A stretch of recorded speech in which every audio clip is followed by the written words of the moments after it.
이제는 민주당 후보로 한번 넘어가 보도록 하겠습니다. 프랑스에서 하원에서는 이미 국내선 폐지 법안이 통과됐습니다. 국내선은 폐지하고 지상 고속철도로 이동하자. 이게 모든 면에서 부합하기 때문이죠. 앞으로 비행기들은 이렇게 활주하지 않습니다. 수직 이착륙을 하는 새로운 시대가 열리죠. 네, 아멘. 또 기적을 일으키겠다고 하신 것 같은데, 요게 언제였죠? 국회의원 보궐선거, 인천 계양을 선거 때 그렇죠. 이준석 대표가 있을 때 했던 건데, 사실 민주당 후보는 다른 후보를 분석할 필요가 없겠죠, 사실. 그렇죠. 사실 다른 후보를 분석하는 게 전반 낭비라고 할 수 있을 정도로 사실상 극일 체제로 가고 있다라는 분석이 있는데, 이재명 후보의 어떤 당선 가능성, 그러니까 이제 민주당 후보로 당선 가능성을 분석하는 건 의미가 없을 것 같은데, 이재명 후보의 어떤 위험성이나 이런 거에 대해서 좀 알려줄 것 같아. 그러면 김문수 후보처럼 녹음본을 틀어야 되는데 그 녹음본은 우리가 틀 수 없습니다. 그렇죠. 채널은 소중하니까요. 저희 채널은 좀 지켜야 되기 때문에 지금 작고 소중해. 그러니까 노란색 딱지가 뜨면 안 돼서 저희가 틀 수는 없지만, 이런 어떤 비행기가 수직 이착륙 이런 거 계속 보면서 과연 이재명 후보가 경제적인 이해가 있는가, 기술에 대한 이해가 있는지 한번 집중적으로 분석해 보도록 하겠습니다. 그리고 경제적인 얘기를 해주셨기 때문에 또 경제 관련해서 이재명 후보의 발언 다시 한번 토파 보시죠. 그건 아십니까? 기축통화국과 비축통화국의 차이점. 그건 아실 겁니다. 당연히 알죠. 당연히 아는데, 우리도 아까 말씀드렸던 것처럼 곧 기축통화국으로 편입될 가능성이 매우 높다라고 할 정도로 우리의 경제 체력은 튼튼한 거죠. 곧 기축통화국으로 편입될 가능성이 매우 높다라고 할 정도로 우리의 경제 체력은 튼튼한 거죠. 사실 이 국면에서도 아멘을 외쳐야 될 것 같은데. 네네네. 우리 이제 아멘이네요, 정말. 아멘인데. 못 믿으십니까? 저는 약간 지저스 하니까 약간 좀 경악을 금치 못한 것 같은데. 글쎄요. 저 이재명 후보가 좀 챗GPT라도 좀 돌려보셨으면 좋겠다. 기축통화국의 의미를 그냥 차라리 모른다고 하던가. 좀 부끄럽지 않은가라는 말씀을 드리는데, 또 경제학도시지 않습니까? 그런 측면에서 이재명 후보의 어떤 저런 경제관 어떻게 보십니까? 저 항상 말씀드리는 것이, 이재명 후보가 우리나라를 기축통화국으로 만드는 순간, 이재명 후보가 못 만들 수도 있겠죠. 우리나라가 기축통화국으로 편입되는 순간 저는 이제 아마 이재명 지지선언 할 겁니다. 이재명 총통선언을 한 그렇죠. 이재명 장기 집권. 네. 근데 저것도 사실 예전에 열린공감 TV 이런 데서 이재명 후보의 당선을 확정하겠습니다 했던 것처럼 우리나라를 기축통화국으로 확정하겠습니다 박수하면 될 수도 있어요. 10만 원권에 이재명 후보 넣어줘야지. 그렇죠. 25만 원권에 여러분들 화폐 보셨잖아요. 25 지역 화폐라. 네, 그거 보셨잖아요. 25만 원권에. 근데 사실상 어렵기 때문에, 그리고 저는 이재명 후보에 대한 총평을 하기에 앞서서 우리가 이 영상을 빼놓고는 얘기할 수 없을 것이다. 그래서 이재명 후보는 저희가 특별히 지금 대선 주자 1위시잖아요. 지지율로 치면은. 그래서 1위시기 때문에 그에 걸맞는 대우를 했습니다. 그래서 이 트리플 크라운으로 각각 어떤 말을 했는지를 쭉 들어보고 마지막 것까지 한번 보시고 비교적 최근에 했던 보시도록 하겠습니다. 엔비디아 같은 회사가 하나 새로 생겼다. 그중에 국민의 지분이 30%다. 네. 그래서 그 70%는 민간이 가지고 네. 30%는 국민 모두가 나누면 굳이 세금에 막 그렇게 의존하지 않아도 되는 네네네. 오지 않을까요? 예. 저는 이 인공지능에서 새로운 희망을 발견해요. 그리고 그게 개인이 특정 기업이 전부 독점하지 않고 우리 국민 모두가 상당 부분을 공유하는, 그래서 그런 세상을 만들 수도 있겠다. 그렇죠. 망국의 풍파를 견뎌내야죠.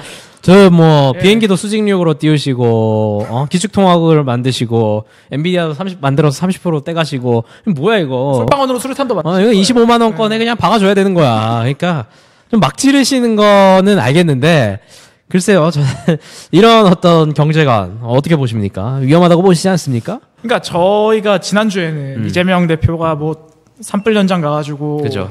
10초 거리고, 그런 얘기도 하고, 또, 굉장히 좋아하시네요.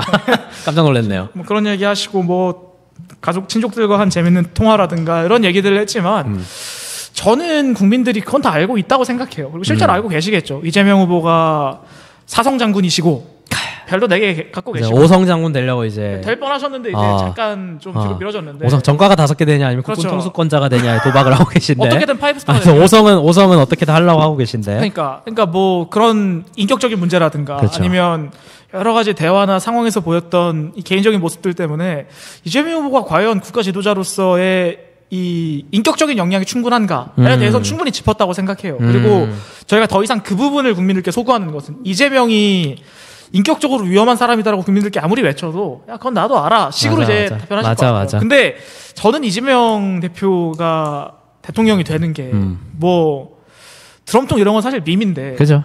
저런 점이 진짜 네 죄송합니다. 저런 점이 진짜 무서운 거예요. 진짜 우리나라가 기축통화국이 될 거라는 얄팍한 지식을 갖고 있고 저걸 실현하려고 어떻게든 할 거 아니에요. 그렇죠. 국민이 지분의 30%를 갖고 있으면 세원을 더 이상 조달하지 않아도 된다는 경제관을 갖고 있고 우리나라의 미래 기술이나 이런 것들을 논하는 자리에서 뭐 김포공항 이전 이런 이슈에 대해서 그냥 이제 비행기를 수직 이착륙할 거니까 별 문제 안 된다 이런 식의 정책에 아주 얄팍한 대응을 한다는 것 자체가 그런 점이 오히려 저는 더 두려운 거죠. 그리고 국민들에게 그런 게 더 불행하다고 생각하는 거죠. 그러니까 차라리 못된데 이재명 후보 지지자들께서 가끔 보시면 그런 얘기해요. 이재명이 뭐 거칠게 살아가지고 사람이 좀 거칠고 그런 건 있긴 한데 너무 거친데? 어쨌든 일은 잘한다. 네. 도지사 때랑 뭐 성남시장 때 했던 걸 봐라.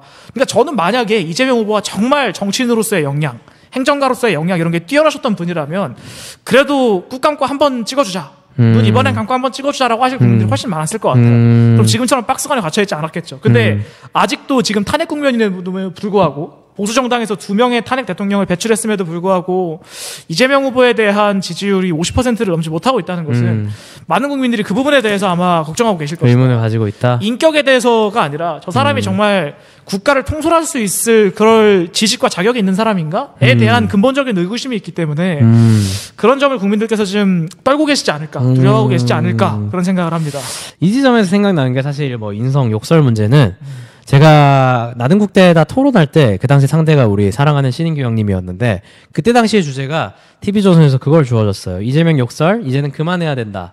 라는 주제가 주어졌는데 저는 찬성 반대 측은 그냥 임의로 배분을 해줬잖아요. 저는 찬성 그만해야 된다 쪽에 걸렸거든요. 그래서 망했다. 이거 어떻게 하냐. 나 이거 1등 하려고 왔는데 또 김민규만큼만 하겠다.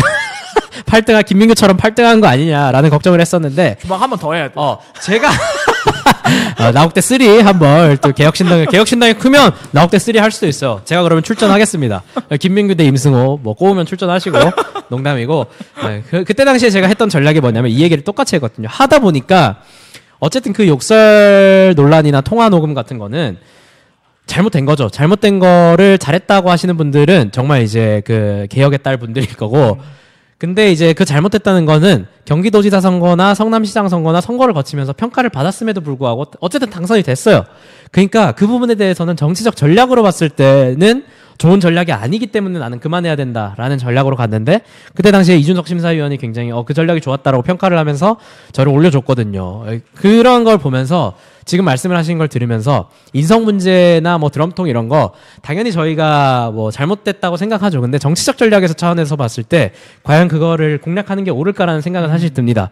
어쨌든 이재명 대표는 뭐 국민의힘의 반사이익이라고 하지만 총선을 이긴 대표가 돼버렸고 그 이전엔 졌지만 그런 측면에서 그 욕설 논란은 이제 뭐 그 트럭 같은 거 달고 막 욕설 그 영상 틀고 다니시는 분들도 있는데 다 알아요. 이재명 후보가 그랬다는 거는. 근데 그럼에도 불구하고 찍어주시는 분들이 계시기 때문에 정치적 전략으로 유효한 전략이 아니라는 말이에요. 그래서 김민규 대변인 지금 말씀하신 것처럼 우리는 이런 지점을 공략해야 된다. 말씀하신 것처럼 박스권 밖에서 이재명 후보를 박스에 가둬놓는 여론은 저런 젠비디아 논란이나 귀축통화국 논란 이런 거에서 보는 불신 때문이라고 보거든요.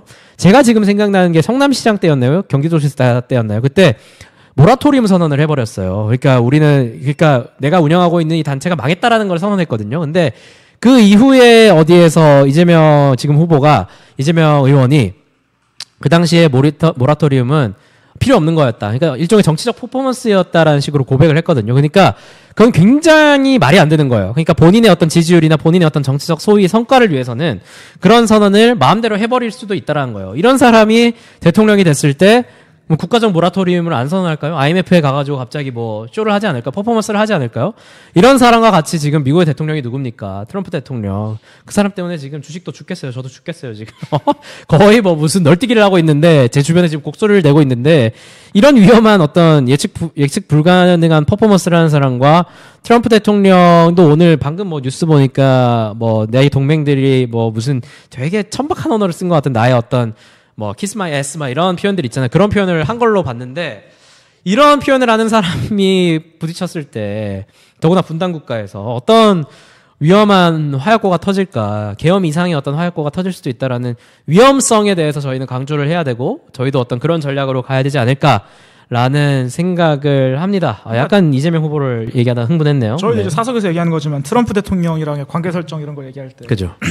윤석열 대통령 같은 분은 이제 전 대통령이죠. 이제 가셔가지고 야 방위비 더 내라 그러면은 뭔지도 모르고 그냥 기타 받은 다음에 뭐 더 내줘 뭐 이런 거 말씀하는데. 더 내고 그 위스키나 한잔 하시죠. 그러니까 근데 이재명 후보 같은 사람 대통령 되면은 뭐?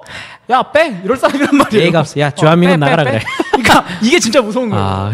주한 중공군으로 셰셰. 그러니까 주한 인민군으로 셰셰 뭐 이럴 수도 있으니까. 그런 게 무서운 거죠. 그러니까 그런 위험성 때문에 이재명 후보도 그 산불 현장에서 이제 10초 이 논란도 그렇고 본인의 어떤 그 현장에서의 어떤 화나 이런 거를 통제하지 못한다라는 거는 여러분들도 많이 인식을 하셨을 거예요. 그런 게 국제 무대에 나왔을 때 트럼프의 어떤 저런 미치광이 전략, 이제 전략인지 아닌지도 모르겠는데 저런 전략과 부딪혔을 때 이재명 후보가 홧김에 뭔가를 하를 우려. 그리고 만약에 또 김정은과의 어떤 정상회담을 추진했을 때 정말 홧김에 또 무언가를 할 수도 있잖아요. 그러니까 그런 측면으로 봤을 때 너무나도 위험한 거다. 윤석열 후보도 상당히 어떤 그냥 술 한잔에 여기 해버려라는 게 위험했으면 이재명 후보는 오히려 그 화를 통제하지 못해서 외교 무대나 어떤 북한과의 관계 설정에 있어서 굉장히 위험한 퍼포먼스를 보여줄 수도 있다라는 생각이 드네요. 그러니까 찍지 말라는 게 아니라 찍겠죠. 저희가 이런 말 해도 그분들은. 근데 좀 진실 어린 비판을 좀 해줬으면 좋겠어. 저희도 이준석 후보의 어떤 뭐 언행이나 이런 거 아쉬운 부분에 대해서는 욕 먹더라도 아쉽다고 해요. 뭐 저희는 뭐 아실 게 없는 사람들이니까. 그러니까 저희는 그게 이준석 후보가 잘 되는 길이라고 생각해서 그런 쓴소리를 하는 건데 이재명 후보 주변에는 그런 레드팀이 한 명도 없는 것 같아요. 그 레드팀을 좀 정말 레드 하신 분들을 좀 옆에 둬야 될 거예요. 차라리 뭐 임종석 전 실장이라든지 뭐 김경수 지사를 이낙연 지사랑 있으면 약간 진짜 주먹 다짐이 있을 것 같아서 조금 걱정되긴 하는데 아무튼 그런 레드팀을 좀 운영하셔야 된다. 저는 오늘 제가 국민의힘 후보나 이재명 후보에게 드리는 조언은 정말 진심 어린 조언입니다. 어쨌든 그분들이 잘하고 선의의 경쟁을 해야 저희가 만약에 당선되겠지만 저희는 다른 분들이 당선되더라도 국민들이 행복할 거 아닙니까?